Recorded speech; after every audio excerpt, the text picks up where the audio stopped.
Hello dear, good morning to all of you. तो dear, आज मैं आप लोगों को कई सारे, जैसे कि आपके रिलेटिव्स में होंगे और ख़ुद आप ही होंगे, अगर आपका सपना होगा बीएससी नर्सिंग करने का और वो भी सरकारी मेडिकल कॉलेज से, तो आज मैंने कई दिन से सोच रहा था, क्योंकि अभी जो आपका जो एग्ज़ाम बीएससी नर्सिंग का होने वाला है, बीएससी नर्सिंग का जो एग्ज़ाम होने वाला है वो अभी उसमें थोड़ा सा टाइम है, तो अभी से प्लान नहीं करेंगे तो आप उसको अचीव नहीं कर पाएंगे। ठीक है, मैं यहाँ पे आपको ये आज मैं पूरी प्लानिंग बताऊँगा ताकि आप सक्सेस हो सकें, सफल हो सकें। तो अगर ये सबसे पहले मैं आपसे ये कहना चाहूँगा, अगर डियर वीडियो अगर अच्छा लगा हो, जानकारी फुल हेल्पफुल लगा हो, तो इसको बहुत से ज़्यादा बच्चों को आप अगर कर रहे हैं तो ठीक है, नहीं तो जो करना चाहता है उसको शेयर करिएगा ताकि उसको पता चल सके कि क्या है और इसमें कितनी सीटें हैं और कैसे मुझे तैयारी करनी चाहिए। ठीक है, तो आज मैं बात करूंगा जो है कि उत्तर प्रदेश में कितने जो है कि गवर्नमेंट मेडिकल कॉलेज हैं, क्योंकि जो है कि आप जानते हैं प्राइवेट कॉलेजों का क्या है कि फ़ीस इतना ज़्यादा है, तो उसमें बहुत वो हो जाता है, तो इतना ज़्यादा पैसे लग जाते हैं। और सरकारी मेडिकल कॉलेज में क्या है कि कम पैसे में हो जाता है और अच्छा खासा जो है कि नर्सिंग स्किल डेवलप होती है। तो आज मैं बात करूंगा वही उत्तर प्रदेश के जितने भी गवर्नमेंट कॉलेज हैं, अच्छे से अच्छे गवर्नमेंट कॉलेज हैं और कहाँ पे कितनी सीटें हैं, वो सभी आज मैं आप लोगों को बताऊंगा। तो डियर, ये वीडियो उन बच्चों को ज़रूर शेयर करना ताकि वो जो प्लान कर रहे हैं आगे आने के लिए, आपके घर में, आपके रिश्तेदार में या आपके परिचय में, आपके दोस्त यार में, चाहे कोई भी हो, उसको ज़रूर फॉरवर्ड कर देना ये, ताकि ये पता चल सके कि उसको मुझे कौन से कॉलेज में जाना है, किधर जाना है, या फिर जैसे कैसे तैयारी करनी है, वो सारी चीज़ें हम बताएंगे आपको। ठीक है, तो आज हम जो बात करने जा रहे हैं वो गवर्नमेंट कॉलेज का, ठीक है, कि उत्तर प्रदेश में पूरे कितने, क्योंकि हमारे प्रदेश में अगर पता होगा आपको कि मेडिकल, सबसे पहले तो कभी कितने बच्चे हैं उनको पता भी नहीं होगा कि गवर्नमेंट कॉलेज कितने हैं और कैसे कितनी सीटें हैं उसमें, SC ST OBC कितनी सीटें हैं, जनरल कितने हैं, कितना कट ऑफ जाता है, क्या परसेंटाइल, कब फार्म आएगा, वो सारी चीज़ें हम आज आपसे बात करेंगे। तो डियर, यहाँ पे देखिए, मैं अब चलिए शुरुआत करता हूँ, आपको बताता हूँ। तो इसमें देखिए, पहला जो आपका कॉलेज है, मैं आपको थोड़ा सा देखिए, अटल बिहारी वाजपेयी ही कराती है एग्ज़ामिनेशन। ठीक है, तो उस एग्ज़ाम का नाम है, ठीक है, मैं आपको बता दे रहा हूँ, ठीक है, CP नेट। ठीक है, CP नेट। तो CP नेट के एग्ज़ाम ये जो होता है वो अटल बिहारी वाजपेयी कराती है। तो उसके अब इसी अटल बिहारी वाजपेयी यूनिवर्सिटी जो लखनऊ में है, तो उससे ही जितने भी गवर्नमेंट कॉलेज हैं उत्तर प्रदेश के, वो सभी एडेड हैं, यानी वो एक एग्ज़ाम कराएंगे।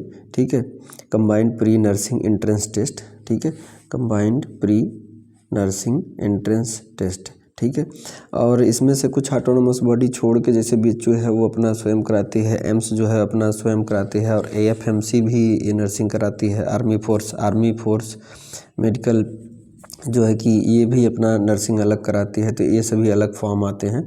बाकी यूपी के जितने सेंट्रल गवर्नमेंट के जितने भी कॉलेज हैं, सेंट्रल गवर्नमेंट केंद्र सरकार में जितने भी नर्सिंग कॉलेज आते हैं, जैसे एम्स हो गया और AFMC हो गया, रेलवे को हो गया, और उसके बाद ये BHU हो गया, तो ये सभी अपना अलग अलग कराती हैं, कुछ कॉलेज हैं। बाकी जो कॉलेज हैं वो मैं उसका भी रास्ता बताऊँगा कि आपको इसमें कैसे एडमिशन ले लेंगे, आप कैसे एडमिशन पाएंगे। तो अभी मैं बात कर रहा हूँ आपको, देखिए इसमें आपका पहला जो कॉलेज है ये, ठीक है, आगरा में। ठीक है, अल्फ़ाबेटिकली हम शुरू कर रहे हैं। आगरा में क्या है, college of nursing SN medical college. ठीक है, और एक चीज़ ध्यान दीजिए कि जहाँ जहाँ गवर्नमेंट मेडिकल कॉलेज है वहाँ पे नर्सिंग कॉलेज भी होगा डियर। ठीक है, तो ये यहाँ पे मेडिकल कॉलेज आगरा में, अगर बात करें तो सरकारी मेडिकल कॉलेज है college of nursing SN medical college. ठीक है, गवर्नमेंट है। उसके बाद दूसरे नंबर पे है आपका, अच्छा गवर्नमेंट, इसमें आगरा में है कितनी सीटें, ठीक है, इसमें 60 सीटें हैं। कितनी, आगरा में 60 सीटें हैं। ठीक है, 60 गवर्नमेंट सीटें हैं, 60 सीटें हैं इस कॉलेज में। ठीक है, उसके बाद हम बात करें तो महामाया राजकीय एलोपैथिक मेडिकल कॉलेज, महामाया राजकीय एलोपैथिक मेडिकल कॉलेज है, इसमें भी कितनी सीटें हैं, 60 सीटें हैं। ठीक है, उसके बाद Dasharath autonomous state medical college, Rajshri Dasharath autonomous state medical college, यहाँ पर भी कितनी सीटें हैं, 60 सीटें हैं। देखिए डियर, ये जो दिखा रहा है ना, ये जो दिखा रहा है, ये उस टाइम जो काउंसलिंग चल रहा था कितनी सीटें किस कैटेगरी में बची थी वो है। तो इस पर आप मत जाइएगा, इस पर आप मत जाइएगा कि मैं इधर 60 बता रहा हूँ और इधर टोटल 12 है, 10 है या 2 है। तो ये वो था उस टाइम जो काउंसलिंग चल रहा था, कितनी सीटें खाली थी वो था, ठीक है। तो यहाँ पे 60 सीटें। फिर उसके बाद चौथे नंबर पे अगर बात करें तो government medical college super facility hospital, government medical college super facility hospital Azamgarh, ठीक है। तो आगरा में देख लिया 60 सीटें हैं गवर्नमेंट में, अंबेडकर नगर में 60 सीटें हैं, अयोध्या में भी 60 सीटें हैं और आजमगढ़ में भी 60 सीटें हैं, ठीक है। उसके बाद अब आगे हम बात करते हैं। तो ये चारों मेडिकल कॉलेज हैं। अगर आप आगरा से हैं तो जाहिर सी बात है अपने एरिया में ही लेना चाहेंगे, और अगर आप अंबेडकर नगर से हैं तो आप अंबेडकर नगर में लेना चाहते हैं, ठीक है। तो डियर, इसको जो है कि आप तब पाएंगे आप अपने मनपसंद का कॉलेज जब अच्छा नंबर लाएंगे, अच्छा मार्क लाएँ, और कैसे नंबर अच्छा आपका आएगा वो मैं आपको बताऊँगा अभी, ठीक है। तो ये आज आगरा में एक मेडिकल कॉलेज, अंबेडकर नगर में मेडिकल कॉलेज, ठीक है। नर्सिंग है यहाँ पे 60 सीटें हैं, और नर्सिंग की 60 सीटें आजमगढ़ में भी हैं जो government medical college super speciality है, ठीक है। उसके बाद आगे अब आइए हम बात करते हैं। आगे है, देखिए यहाँ पे आपको दिखा रहे हैं, यहाँ पे है देखिए गवर्नमेंट मेडिकल कॉलेज बदाऊन, ठीक है। गवर्नमेंट मेडिकल कॉलेज बदाऊन, यहाँ पर भी कितना है, 60 सीटें हैं, ठीक है। कितना है, 60 सीटें हैं। उसके बाद छठवें नंबर पे देखिए महाराज Suhel Dev autonomous state medical college, महर्षि बलरक हॉस्पिटल, ठीक है। महर्षि बलरक बहराइच में है, ठीक है।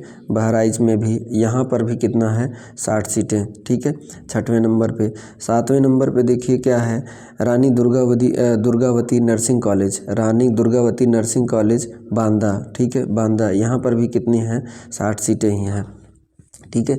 उसके बाद आपका 8वें नंबर पे देखिए क्या है, 8वें नंबर पे college of nursing autonomous state medical college बस्ती, ठीक है। बस्ती में यहाँ पर भी कितनी हैं, 60 सीटें हैं, ठीक है। उसके बाद आपका autonomous state medical college Firozabad, ठीक है, यहाँ पर भी कितनी हैं, 60। सब ये सब नर्सिंग की कॉलेज हैं, ठीक है। तो आपको मैं बता दूं कि यहाँ पे आप तभी पाएंगे जब आपका नंबर अच्छा खासा रहेगा, और कितना क्वालिफाइंग मार्क है वो भी मैं आपको अभी बताऊंगा, ठीक है। तो आपका हो गया 5वां, 6वां, 7वां, 8वां, 9वें और 10वें नंबर पे है Gautam Buddh Nagar college of nursing government institute of medical sciences, यहाँ पर भी कितना है, 60 है, ठीक है। तो ये आपके क्या हो गया, 10 मेडिकल कॉलेज। अभी मैं और भी बता रहा हूँ कि कितने गवर्नमेंट कॉलेज हैं, ठीक है। तो ये 10 हो गए। बाकी देखिए इधर 11वें नंबर पे आपको मैं बता रहा हूँ, 11वें नंबर पे है गोरखपुर BRD मेडिकल कॉलेज, ठीक है। BRD मेडिकल कॉलेज गोरखपुर में BRD मेडिकल कॉलेज है, ये भी है, गवर्नमेंट है, ठीक है। इसमें 40 सीटें हैं, ठीक है, ध्यान दीजिएगा, इसमें सिर्फ 40 सीटें हैं। फिर उसके बाद 12वें नंबर पे है आपका झांसी में है महारानी लक्ष्मीबाई राजकीय पैरामेडिकल ट्रेनिंग कॉलेज, ठीक है, यहाँ पर भी झांसी में भी है, इसमें कितना है, 60 सीटें हैं। फिर उसके बाद आपका जो है कि 13वें नंबर पे आपका है ये कन्नौज, ठीक है। कन्नौज में है गवर्नमेंट मेडिकल कॉलेज कन्नौज, यहाँ पर 40 सीटें हैं, यहाँ पे 40 सीटें हैं, ठीक है, यहाँ पे 40 सीटें हैं। उसके बाद GSBM, ठीक है, GSBM यहाँ पर भी 40 सीटें हैं, ठीक है, यहाँ पर भी 40 सीटें। गणेश सत्यार्थी कानपुर में, ठीक है, कन्नौज और कानपुर दोनों जगह 40 सीटें हैं नर्सिंग की, ठीक है। उसके बाद डॉक्टर राम मनोहर लोहिया लखनऊ, ठीक है, RML वहाँ पर भी नर्सिंग की सीटें कितनी हैं, 40 ही हैं, ठीक है, 40 ही हैं, ठीक है। उसके बाद KGMU king George medical university Lucknow, इसमें कितने हैं, टोटल 110 सीटें हैं, कितनी हैं, 110 सीटें हैं। उसके बाद SGPGI लखनऊ, यहाँ पे 100 सीटें हैं, ठीक है, SGPGI लखनऊ में KGMU नहीं 100 नहीं 60 है, यहाँ पर भी कितने हैं 60 ही हैं। ठीक है, उसके बाद तो ये आपके हो गए, माने कि गोरखपुर में 40 सीट, झांसी में 60 सीट है, कन्नौज में 40 सीट है, कानपुर में 40 सीट है, उसके बाद लखनऊ में 40 सीटें हैं नर्सिंग की। उसके बाद लखनऊ में KGMU में 110 सीटें हैं। KGMU में बहुत अच्छे से मिल जाता है, बस आपको नंबर अच्छे से लाना होगा। लखनऊ में SGPGI में 60 सीटें हैं। ठीक है, उसके बाद आगे दिखा रहा हूँ मैं, आगे देखिए। उसके बाद आपका मेरठ में है। ठीक है, मेरठ में कितने हैं, हाँ LLRM, ठीक है मेरठ, ठीक है LLRM मेरठ में, यहाँ पर भी कितनी हैं 100 सीटें हैं। LLRM में यहाँ पर भी 100 सीटें हैं। ठीक है, 100 नर्सिंग की सीटें हैं। गवर्नमेंट मेडिकल कॉलेज उरई में यहाँ पर कितने हैं, गवर्नमेंट मेडिकल कॉलेज उरई में यहाँ पे 60 सीटें हैं। ठीक है, 60 सीटें यहाँ पर हैं। उसके बाद आपका है college of nursing government medical college Prayagraj में, यहाँ पर भी 40 हैं। यहाँ पर कितने हैं 40 सीटें हैं। ठीक है, उसके बाद आपका जो है कि UPMS सैफई मेडिकल कॉलेज, वहाँ पे कितनी हैं 60 सीटें नर्सिंग की हैं। उसके बाद आगे आपका सहारनपुर आ गया। सहारनपुर शेख उल हिंद मौलाना महमूद हसन मेडिकल कॉलेज। ठीक है, शेख उल हिंद मौलाना महमूद हसन मेडिकल कॉलेज, ये सहारनपुर में है। इसमें भी कितने हैं 60 सीटें हैं। ठीक है, उसके बाद autonomous state medical college Shahjahanpur, इसमें भी कितनी हैं 60 सीटें हैं। उसके बाद अलग से मैं आपको बात कर दूं तो BHU में कितनी हैं, BHU में आपके वाराणसी में कितने हैं, तो टोटल 100 सीटें हैं। ठीक है, 100 सीटें हैं नर्सिंग की। ठीक है, सिर्फ यही BHU और AIIMS और FMC और ये जो है कि अलग अलग अपना एग्ज़ाम कराती हैं, जो कि अटल बिहारी में शामिल नहीं है। ठीक है, और मैं आपकी जानकारी के लिए डियर और बता दूं कि लगभग 150 से ज़्यादा 157 या 6 से इतने नए मेडिकल कॉलेज जो पिछली बार सरकार ने नींव रखी थी वो बन चुके हैं, कहीं बन चुके हैं, कहीं पे कार्य चल रहा है। तो जितने भी 157 ये मेडिकल कॉलेज खुलेंगे तो इसमें क्या होगा कि इतने नर्सिंग भी जुड़ेंगे, इसमें नर्सिंग की सीट भी आएंगी। तो जहाँ भी गवर्नमेंट मेडिकल कॉलेज होगा वहाँ नर्सिंग की भी सीटें रखी जाएंगी, नर्सिंग का भी स्टडी या ट्रेनिंग सेंटर बनाया जाएगा। तो आप सोच लिए कि आने वाले समय में आपके लिए कितना वो है कि आप पा सकते हैं। में भी हो सकता है कि ये कॉलेज जितने भी तैयार हो चुके होंगे वो इसमें जुड़ जाएंगे। उत्तर प्रदेश में जितने भी 157 गवर्नमेंट मेडिकल कॉलेज जितने हैं उसमें पूरे उत्तर प्रदेश में जितने हैं 157 टोटल पूरे इंडिया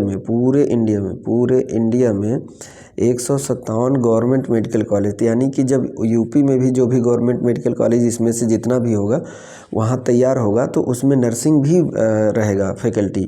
तो नर्सिंग भी यानी कि सीटें अब बढ़ेंगी। इस 2025 में जब एग्ज़ाम होगा common nursing entrance test CP NET का, तो इसमें नर्सिंग की सीटें बढ़ेंगी क्योंकि कॉलेज भी बढ़ रहे हैं। ठीक है, तो अभी से तैयारी करना स्टार्ट कर दीजिए डियर।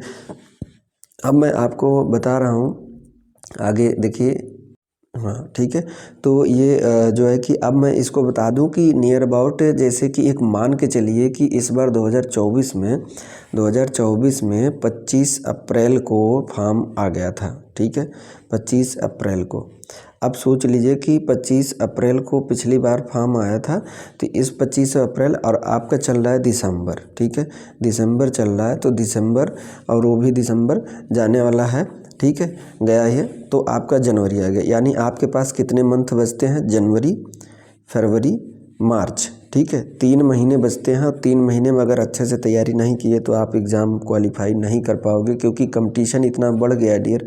आप सही से पढ़ेंगे नहीं तो फिर आप क्वालिफाई नहीं कर पाएंगे और आपका सपना धरा का धरा रह जाएगा गवर्नमेंट कॉलेज से नर्सिंग करने का। फिर वही होगा क्या कि वही medical college government private medical कॉलेजों में जाएंगे आप, वहाँ पे वो अपने हिसाब से रूल बनाते हैं, अपने हिसाब से सब कुछ करवाते हैं।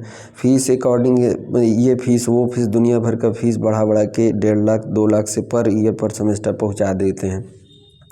तो डियर गवर्नमेंट में लीजिए, अच्छा होगा आपके लिए। उसके बाद देखिए अप्रैल में फॉर्म आया था, ठीक है, अप्रैल में फॉर्म आया था।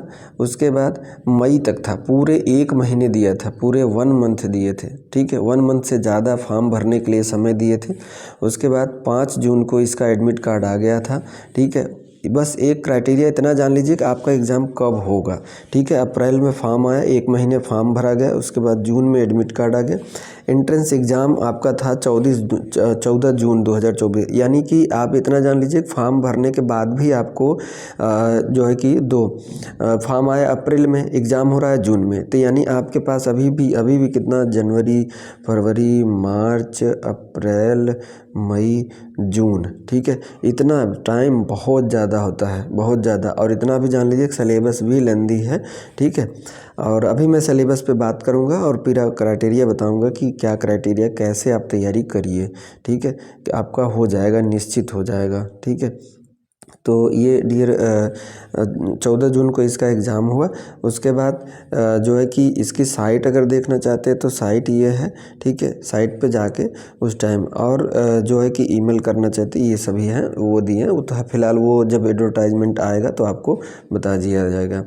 और उसके बाद इन्फॉर्मेशन और भी दे दूँ डियर, तो एग्ज़ामिनेशन फ़ीस की देखो, ये जो समय चल रहा है इस टाइम, यूनिवर्सिटी जो एग्ज़ाम करा रहे हैं, फ़ीस इतना ज़्यादा कॉस्टली है, फ़ीस इतना ज़्यादा रख दे रहे हैं कि समझ में नहीं आ रहा है कि बच्चा जो गरीब है तो इतना एफर्ट नहीं कर पा रहा है। फ़िलहाल उन्होंने पिछली बार जो फ़ीस रखा था 3,000 रुपये रखा था, किसके लिए, जनरल के लिए और ओबीसी के लिए, जनरल के लिए और ओबीसी के लिए 3,000 रुपये रखा था, और 2,000 रुपये रखा था, 2,000 रुपये रखा था SC ST और PW, ठीक है, PW यानी फिजिकली हैंडीकैप्ड के लिए। तो ये फ़ीस का क्राइटेरिया है, फॉर्म भरने का फ़ीस जो है, ठीक है। अब उसके बाद आइए हम बताते हैं कि एलिजिबिलिटी क्राइटेरिया है कि कौन इसमें एग्ज़ाम में इस फॉर्म भर सकता है और कौन नहीं भर सकता है, ठीक है, या क्या क्राइटेरिया है कि आपको क्या क्या आवश्यकता होगा, ठीक है। तो इसमें देखिए एलिजिबिलिटी क्राइटेरिया की अगर मैं बात करूं तो यहाँ पे देखिए एज कितनी होनी चाहिए आपकी, 17 साल तक होनी चाहिए या 17 साल से ऊपर होनी चाहिए, 17 साल से नीचे नहीं होनी चाहिए, ध्यान दीजिएगा, ठीक है। यानी जो 17 साल का हो चुका, कुछ बच्चे होते हैं 17 साल का नहीं हुए फिर भी इंटर क्वालिफाई कर जाते हैं, तो उनके लिए बड़ी समस्या होती है कि अब क्या करूँ, जाऊँ स्नातक करूँ। तो मेरे अच्छा से अगर आपका एम है, आपका उद्देश्य है, आपका लक्ष्य है कि मैं नर्सिंग ही करूँगा, तो आप कहीं भटकिए मत, सिर्फ़ और सिर्फ अपनी तैयारी करिए, बैठ के तैयारी करिए, ठीक है। 1 साल का समय रहता है, आप तैयारी करिए और कहीं परेशान होने की ज़रूरत नहीं है कि दौड़ के गए फट से JNM में एडमिशन ले लिए, गए ANM में एडमिशन ले लिए। लड़कियां जो है कि ये परेशान हो जाती हैं कि क्या करें, साल भर बैठेंगे ऐसे, अरे साल भर बैठोगे तो क्या हुआ, ठीक है, आप पार्ट टाइम स्नातक में कर लिए, वहाँ पे एडमिशन करा लीजिए आप, ठीक है। लेकिन अगर जाना है गवर्नमेंट में तो वेट कर लीजिए, 17 साल के बाद, जैसे ही 17 साल आपका पूरा होगा आप फॉर्म भर पाएंगे, ठीक है। तो ये एज होगा, और वो देखिए एज उन्होंने 31 दिसंबर से दिया था, ठीक है। और उसके बाद देखिए आपका जो है कि मिनिमम क्वालिफ़िकेशन, यानी कि आपका इंटर में कितनी क्वालिफ़िकेशन होनी चाहिए मिनिमम, कैंडिडेट विथ साइंस मतलब 45% आप बायो से हैं और 45% आपका रिजल्ट होना ही होना चाहिए, ठीक है, 45%, वो भी फिजिक्स, केमिस्ट्री और बायोलॉजी को मिला के, ठीक है, फिजिक्स, केमिस्ट्री, बायोलॉजी मिला के, लेकिन इंग्लिश इंडिविजुअली, ठीक है। आपके जो इंटर है, इंटर में इंग्लिश भी होना चाहिए, इंग्लिश सब्जेक्ट भी होना चाहिए, वही 45% होना चाहिए टोटल रिजल्ट, और उसमें फिजिक्स में भी 45, केमिस्ट्री में भी 45, बायोलॉजी में भी, और आपका सब्जेक्ट जो है इंग्लिश भी होना चाहिए, ठीक है। उसके बाद देखिए इसमें कुछ छूट भी है, रिजर्वेशन क्राइटेरिया भी है, यानी कि जो SC ST से हैं, ठीक है, उनके लिए 40% है, 40% रखा है उन्होंने, ठीक है। और जनरल OBC के लिए 45% रखा है, यानी कि इंटर में अगर SC ST से आपका 40% है तो आप फॉर्म भर सकते हैं, और 45% है तभी आप भर सकते हैं, ठीक है। उसके बाद इंग्लिश में जो कंपलसरी इंटर में इंग्लिश कंपलसरी सब्जेक्ट है, यानी कि आपका इंटर में इंग्लिश सब्जेक्ट होना ही चाहिए, ठीक है, नहीं तो नहीं भर पाएंगे, ठीक है। और बाकी जो फिजिकली हैंडीकैप्ड हैं उनके लिए अलग से छूट है, जैसे कोई एक हाथ से ब्लाइंड है, ठीक है, या फिर हाथ पाँव या फिजिकली जो भी हैंडीकैप्ड हैं, ठीक है, हाथ पाँव नहीं है तो उसके लिए भी क्राइटेरिया है कि कितना होना चाहिए फिजिकली हैंडीकैप्ड, ठीक है। तो ये एलिजिबिलिटी क्राइटेरिया था। अब आइए हम आपको बताते हैं कि आपको रिजर्वेशन क्या है। रिजर्वेशन यानी कि नंबर पे क्या कितना रिजर्वेशन है। देखिए पीएच के लिए 5% है, जो भी नंबर आएगा आपका जो मार्क्स आएगा, ठीक है, मार्क्स जो आएगा एंट्रेंस में उसमें 5% आपको पीएच के लिए मिलेगा, फिजिकली हैंडीकैप्ड, ठीक है, डिसेबिलिटी लोकोमोटर। और आपका जो फिजिकली हैंडीकैप्ड का सर्टिफिकेट होना चाहिए और उसमें फिजिकली हैंडीकैप्ड यानी जो दिखाना 40% वाला ही जो सर्टिफिकेट आप बनवाएंगे पीएच का, उसमें क्या होगा 40% होना चाहिए, 40 से 50% होनी चाहिए आपकी डिसेबिलिटी, यानी कि जो भी दिक्कत है, आपको आँख से नहीं दिख रहा है, पैर नहीं सही है, हाथ नहीं सही, या जो भी विकलांग है, जिस चीज़ से विकलांग है उसमें 40 से 50% के ऊपर रहेंगे, 40 से 50% के बीच में रहेंगे तभी मान्य होगा, नहीं तो नहीं मान्य होगा। यानी आपका जो पीएच का सर्टिफिकेट होगा वो 40 से 50% का होना चाहिए तभी मान्य होगा। तब उसमें आपको नंबर में जो भी नंबर होगा 5% छूट मिलेगा उसमें, ठीक है। तो ये रिजर्वेशन पॉलिसी है। और बाकी SC ST का जो भी अलग है, अलग परसेंटाइल है कि उनको भी नंबर में छूट मिलेगा, ठीक है। उसके बाद डियर आइए हम बात करते हैं एक नोट्स की, ठीक है, नोट, ठीक है। नोट में ज़रूरी बात यह है कि उन्होंने कहा कि for admission of government nursing colleges, ठीक है, यानी कि आप कहीं से भी, अभी ये मत सोचिए कि मतलब कि है तो यानी यूपी के हैं, अगर यूपी के हैं तो आपके पास यूपी का डोमिसाइल यानी निवास प्रमाण पत्र होना चाहिए, ठीक है, डोमिसाइल यानी निवास प्रमाण पत्र होना चाहिए। तो उस टाइम पहले एग्ज़ाम क्वालिफाई कर लीजिए, एग्ज़ाम क्वालिफाई करने के बाद आप निवास प्रमाण पत्र बनवा लीजिएगा, नहीं तो मान्य नहीं होगा, ठीक है। अभी तो वो फॉर्म भरते टाइम तो नहीं मांगते हैं डोमिसाइल, फॉर्म भरते टाइम तो नहीं मांग सकते हैं, लेकिन में भी हो सकता है वो फॉर्म भरते टाइम आपका डोमिसाइल सर्टिफिकेट का नंबर मांग सकते हैं कि आप ये, क्योंकि जो है कि निवास प्रमाण पत्र से ही आपको छूट देंगे वो, ठीक है। निवास प्रमाण पत्र और जाति प्रमाण पत्र दोनों बनवा लीजिएगा फॉर्म भरने से 10 दिन 20 दिन पहले ही बनवा लीजिएगा। रिसेंटली का अभी मत बनवाइए, अभी बनवाएंगे तो दिक्कत हो जाएगा, फिर वो डेट दे देते हैं कि इस डेट के अंदर का मुझे चाहिए। तो अभी आपको डोमिसाइल नहीं बनवाना है, ना ही जाति प्रमाण पत्र बनवाना, ना निवास। जैसे ही 10 दिन मतलब कि जैसे फॉर्म का एडवर्टाइजमेंट आ जाए, एप्लीकेशन का डेट आ जाए, तभी आप बनवा लीजिए, तब वो मान्य हो जाएगा, ठीक है। तो वो नंबर मांगते हैं, डोमिसाइल निवास और जाति का नंबर मांगते हैं वेरीफाई करें, तो इसी के अकॉर्डिंग आपको छूट देते हैं, ठीक है। तो ये है।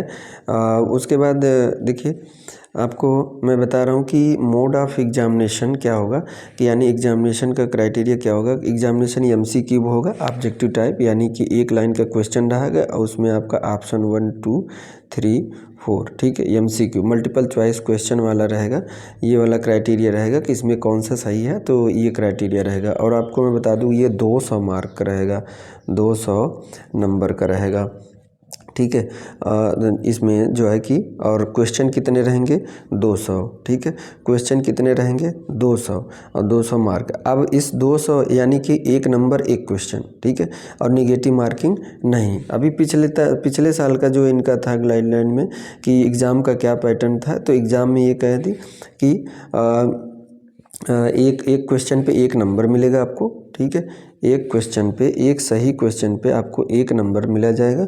और अगर आपने नहीं अटेम्प्ट किया है तो आपको नॉट अटेम्प्ट ऐसे लिखा जाएगा, और अगर गलत किए हैं तो माइनस मार्किंग नहीं है, निगेटिव मार्किंग नहीं है, बस आपका जितना सही होगा उतना नंबर आपको मिलेगा, ठीक है।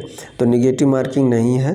तो एग्ज़ाम अगर यही क्राइटेरिया इस बार भी 2025 में भी फॉलो कर रहे हैं तो आप निगेटिव मार्किंग नहीं है तो डियर पहले कर लेना, जितना भी हो क्वेश्चन 200 में से जितना कर लेना, बच्चे खोचे आप वैसे ही मार दीजिएगा, ठीक है, क्योंकि निगेटिव मार्किंग नहीं है, ठीक है। तो इसमें देखिए अब मैं बता रहा हूँ कि 200 नंबर में यानी कि जनरल के लिए 50%, जनरल के लिए 50% यानी क्वालिफाइंग, यानी कि लगभग जनरल कैंडिडेट है, सामान्य वर्ग का कैंडिडेट है तो 200 में से उसको 100 नंबर लाना ही लाना होगा, 100 नंबर लाना ही लाना होगा। और उसके बाद PW से हैं ठीक है, PW से हैं तो 45% यानी 90 नंबर लाना ही लाना होगा, ठीक है, 90 नंबर लाना होगा, ठीक। तो 200 में से 90 नंबर लाना होगा। उसके बाद अगर SC ST OBC के लिए क्राइटेरिया इन्होंने दिया था 40% यानी 80 नंबर, ठीक है। तो ये क्वालिफाइंग यानी 100 नंबर पाया है, जनरल कैंडिडेट्स हैं तो वो क्वालिफाई कर चुका है। 90 नंबर है तो वो भी क्वालिफाई, 80 नंबर है तो वो भी क्वालिफाई कर चुका है, ठीक है। और एक चीज़ ध्यान रखिए, तो अगर आप क्वालिफाई नहीं करेंगे तो प्राइवेट भी आपको अलॉट नहीं होगा, इतना ध्यान दीजिएगा। ऐसा नहीं है कि आप 100 से नंबर कम पाएंगे तो हम चलिए ठीक है यहाँ क्वालिफाई नहीं किए तो जाते हैं प्राइवेट में ले लें, आप कतई से नहीं होगा, ठीक है। वही अलॉट करेगा, यूनिवर्सिटी ही अलॉट करेगी आपको, प्राइवेट कॉलेज भी वही अलॉट करेगी। तो इसलिए क्वालिफाइंग नंबर पाना ही पाना है आपको, अगर नहीं क्वालिफाई कर पाए हैं तो आपको प्राइवेट भी नहीं मिलेगा, इतना जान लीजिए, ठीक है। तो OBC हैं, SC ST हैं तो 80 नंबर लाना होगा, ठीक है। और अगर PWD से हैं तो 90 नंबर, और उसके बाद अगर जनरल है तो 100 नंबर 200 में से लाना होगा। कोशिश ये करिएगा कि 150 से ऊपर रहेगा तो गवर्नमेंट कॉलेज मिल जाएगा, और 100 नंबर से नीचे रहेगा और 100 नंबर तक रहेगा जनरल वाले तो भी गवर्नमेंट नहीं मिलेगा, ठीक है। मैं बता दे रहा हूँ कि मिनिमम कितना मार्क आपको आवश्यकता होगा, ठीक है। तो देखिए यहाँ पे मैं अगर बता दूं जनरल के लिए, ठीक है, जनरल कैंडिडेट के लिए 200 में से कम 150 से ऊपर 155 या 160 तक गवर्नमेंट कॉलेज मिल जाएगा, इतने से ऊपर ही होना चाहिए।